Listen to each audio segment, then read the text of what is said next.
I want to explore the way we educate physicians in this country.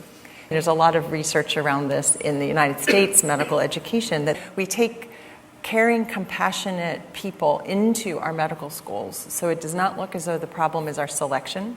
People come with open hearts and with compassion and love. And there's a lot of data that looks at what happens 1 year into medical training, 2 years into medical training. What the studies show is that 1 year, 2 years into training, empathy and compassion in the people that were empathetic, loving people when they came in has plummeted. And they self-report that their medical care, not surprisingly, is different. This is not surprising. I guess the simple way to say this is, I believe if we cannot sit with our own suffering as physicians, we can't sit with the suffering of our patients. I'm comfortable dealing with your diabetes and hypertension because I have the tools to fix that, I believe, and I'm trained to do that. But I don't even want to open the door if I even knew what questions to ask that might reveal your suffering, because I don't know how to be present with that. So I'd love your thoughts on that, those comments, and then how do we begin to train and have our learners, our physicians to be, and other healthcare providers, put emotion at the same level as the intellect?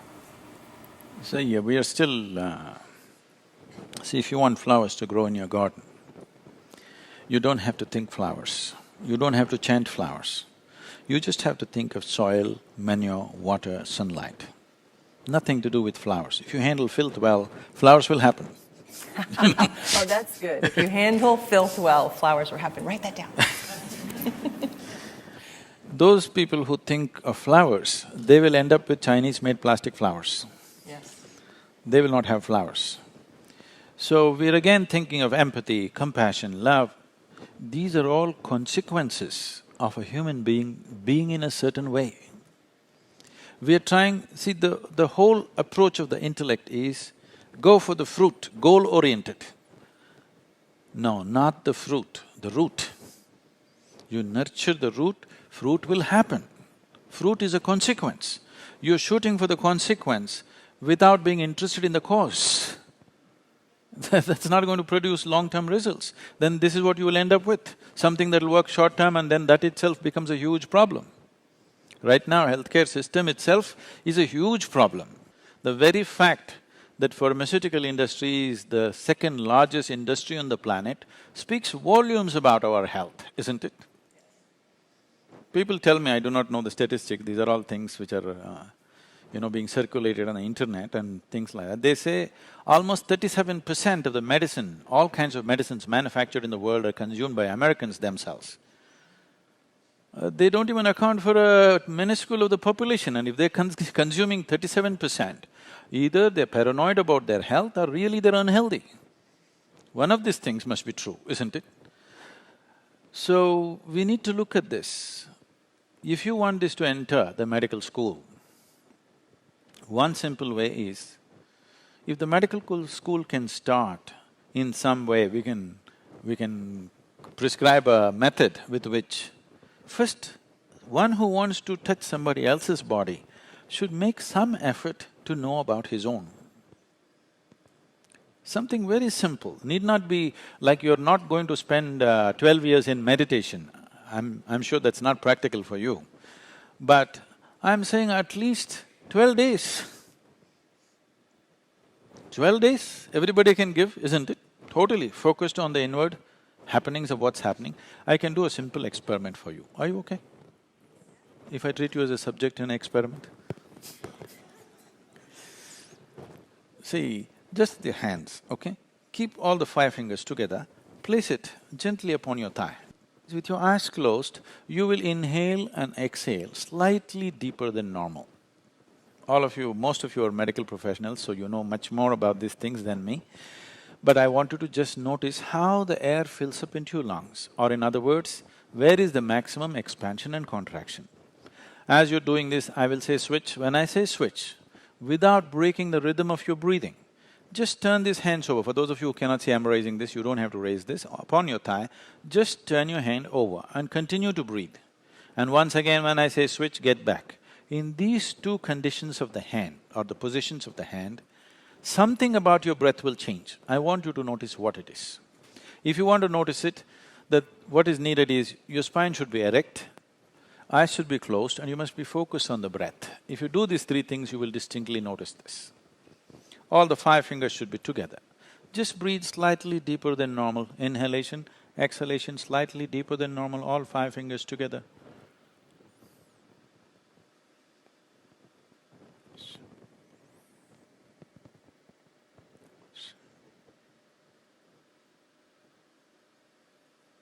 Switch.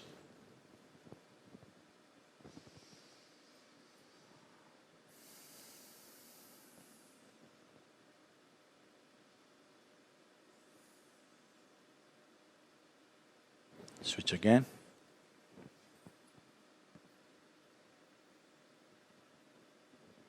Please open your eyes. Do you notice some difference? What is it? If you hold it this way, the maximum expansion and contraction happens in the lower lobe of the lung, so you will notice it in the diaphragm region. If you turn it around, it moves to the middle lobe of the lung, you will notice it higher up. Just take one breath and see it is noticeable.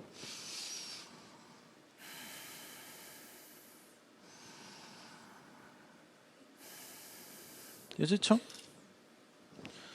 So something so simple, most human beings will not take these things into account. So just if you turn your hand around, the very way you breathe alters itself. It's not just a breath. The very way the fundamental life energies function in this body alters itself simply because you turned your hand around. How many times in a day, unconsciously, are you doing this and hoping to be peaceful? It doesn't work like that. This is like you got into your car, you don't know what these 3 pedals are, just kick any one of them whenever you feel like it. You know what a jerky driver you will be? That's what has happened to human beings. It is not that people do not know peace, health, love, joy, they know all these things, but it's jerky, it's not sustainable, isn't it? If you did not know a moment of peace or joy, you would be on the suicide list. You know peace, you know love, only problem is you can't hold on to it, isn't it? That's because this is a chemical soup.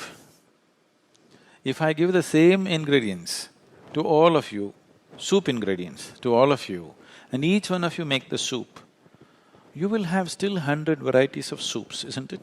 The same ingredients, yes or no? Each home it tastes different, just the way you make it. This also the same thing, same ingredients, just the way you make it within yourself, isn't it? Whether it's health or well-being, peace, love, joy, ecstasy, every human experience has a chemical basis to it. And chemistry is not a basis, chemistry is also a consequence of a different dimension of who you are. I think Mitch was putting up those 5 koshas and all. In yoga, because you're talking about the mind, in yoga we don't see anything as mind. All different levels of bodies, physical body, mental body, energy body, etheric body, and the other one will not translate well, it's called bliss body in English, but that's a wrong translation.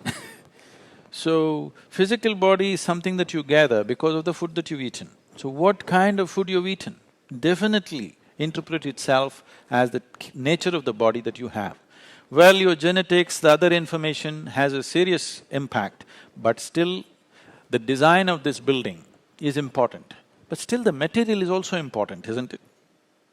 Even if the design is fabulous, if the material is bad, still the whole building may not fall down on our heads, but panels could be falling on our heads.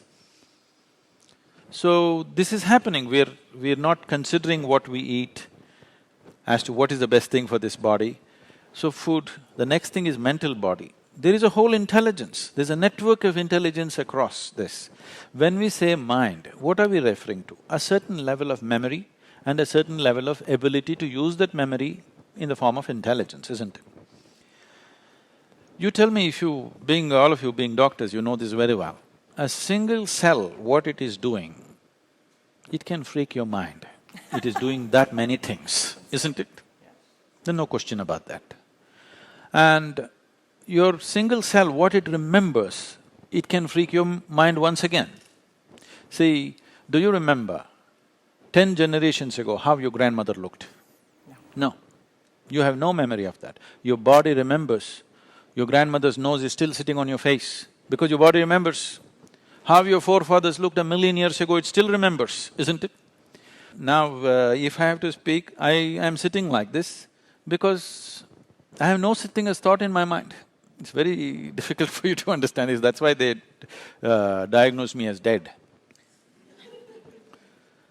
Because I think with my body, I function with my body, not just with one part. So whole process of life is right now being subjected to thought, and people are stressful because what should happen on different levels of your system is all being done in one place. If it's all done in one place, just living. Most people are only taking care of their survival, earning a living, reproducing and dying one day. For that they freaked out. They're not handling some galaxies, just their lives.